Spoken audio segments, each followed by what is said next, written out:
So hello guys, welcome to new video. So इस video में देखो SBI PO 2026 का नोटिफिकेशन निकल चुका है।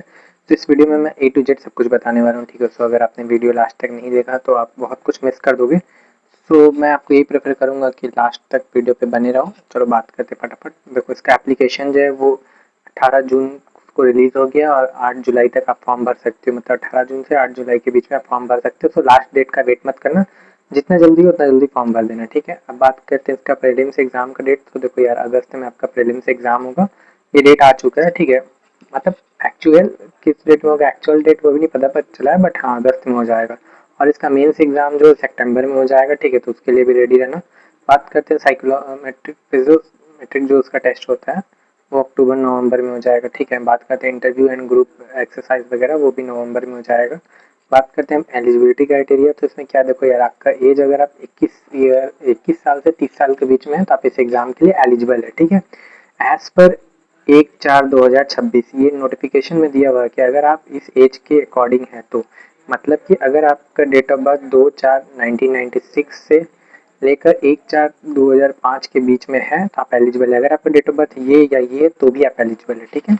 अब बात करते हैं आगे एजुकेशन क्वालिफिकेशन। तो देखो यार, आपका ग्रेजुएशन कंप्लीट होना चाहिए फॉर एनी स्ट्रीम्स, या फिर आप फाइनल ईयर में होना चाहिए, आप ईयर होना चाहिए। बट जब आपका जो डॉक्यूमेंट वेरिफिकेशन होगा तो आपके पास आपका मार्कशीट होना चाहिए, चाहे वो हार्ड कॉपी रहे चाहे सॉफ्ट कॉपी रहे, वो मैटर नहीं करता, बट मार्कशीट होना चाहिए। मतलब कि आपका जो ग्रेजुएशन का डिग्री आपके पास होना चाहिए वो 30 सितंबर 2026 से पहले आपके पास वो डिग्री होना चाहिए, ठीक है। ये मैंडेटरी है, आपको ध्यान रखना।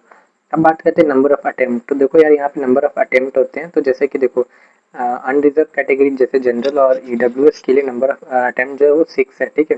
फिर आपका जो OBC एंड PWD वाले लोग जो कैंडिडेट है उनका 9 है नंबर ऑफ अटेम्प्ट। फिर जो ST SC है उनके लिए अनलिमिटेड है, नो रिस्ट्रिक्शन, आप हमेशा दे सकते हैं। अब बात करते हैं एग्जाम पैटर्न। मैं देखो फटाफट वीडियो इसलिए बता रहा हूँ ताकि आपको टाइम वेस्ट ना हो, फटाफट से आपको इन्फॉर्मेशन मिलता जाए, ठीक है।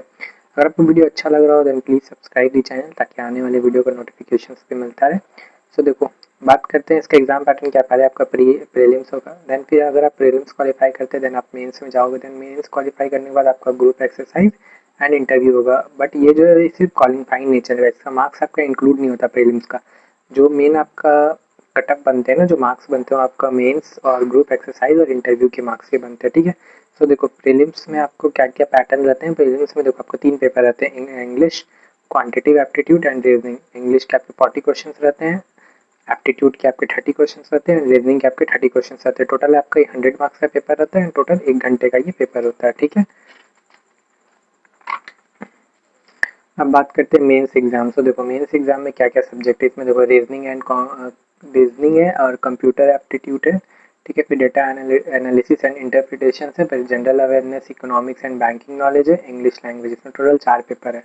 जैसे रीजनिंग में और कंप्यूटर एप्टीट्यूड में टोटल 40 क्वेश्चन आपके पूछे जाते हैं, ठीक है। डेटा एनालिसिस एंड इंटरप्रिटेशन में 30 क्वेश्चन रहते हैं। General awareness, economics and banking वाले सेगमेंट में 60 क्वेश्चन रहते हैं और इंग्लिश लैंग्वेज में 40 क्वेश्चन रहते हैं। टोटल 170 क्वेश्चन रहते हैं। टोटल ये 200 मार्क्स का पेपर रहता है, ठीक है। एंड टोटल टाइम आपको 3 घंटे मिलते हैं। मैंने यहाँ पर डिटेल बता दिया। बात करते हैं दूसरा पेपर जो होता है डिस्क्रिप्टिव पेपर, ठीक है। इसमें आपको ईमेल 1/2 मतलब 2 ऑप्शन रहता है, उसमें कोई एक पे आपको ईमेल लिखना रहता है, टाइप के क्वेश्चन रहते हैं। सिचुएशन एनालिसिस टाइप के क्वेश्चन रहते हैं, 2 क्वेश्चन में से कोई एक करना रहता है। और एक आपको रिपोर्ट राइटिंग या पैसेज राइटिंग पे 2 में से किसी एक करना रहता है। मतलब टोटल 3 क्वेश्चन रहते हैं, 30 मार्क्स के रहते हैं, 30 मिनट मिलते हैं। तो टोटल इसको और इसको जब ऐड कर देते हो तो 230 मार्क्स का आपका फाइनल मेन मतलब कि मेंस का एग्जाम होता है, जिसको आपको टोटल 3 घंटा 30 मिनट मिलते हैं, ठीक है, 3.5 घंटा। अब देखो यहाँ पे कुछ इंपॉर्टेंट पॉइंट है। Minimum qualifying scoring in each section, मतलब आपको हर एक सेक्शन का मिनिमम कटअप जो है वो आपको स्कोरिंग, मतलब सेक्शनल कटअप आपको हर एक सब्जेक्ट का आपको स्कोर करना पड़ेगा। ऐसा नहीं है कि आप सिर्फ ये तो बनेगा ही, बट सेक्शनल भी आपको कंप्लीट करना पड़ेगा। अब बात करते हैं इंटरव्यू। तो इंटरव्यू में देखो ग्रुप एक्सरसाइज का 20 मार्क्स का वेटेज रहता है और इंटरव्यू का 30 मार्क्स का वेटेज रहता है। टोटल आपका 50 मार्क्स पे आपका इंटरव्यू का मार्क्स बनता है, ठीक है।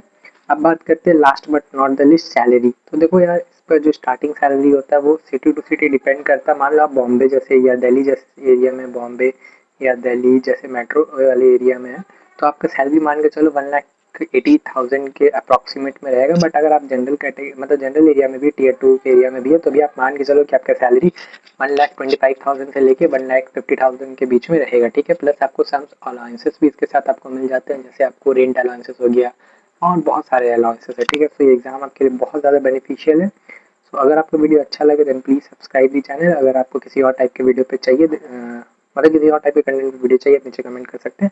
मैं इसका टॉपिक वाइज वेटेज भी बहुत जल्दी चैनल पे डाल दूंगा, ठीक है, इस पर्टिकुलर एग्जाम का, जो कि आपके लिए बेनिफिशियल रहेगा। तब इसलिए सब्सक्राइब दी चैनल ताकि आने वाले वीडियो का नोटिफिकेशन सब लोगों को मिलता रहे। तब तक के लिए all the best, okay, bye bye.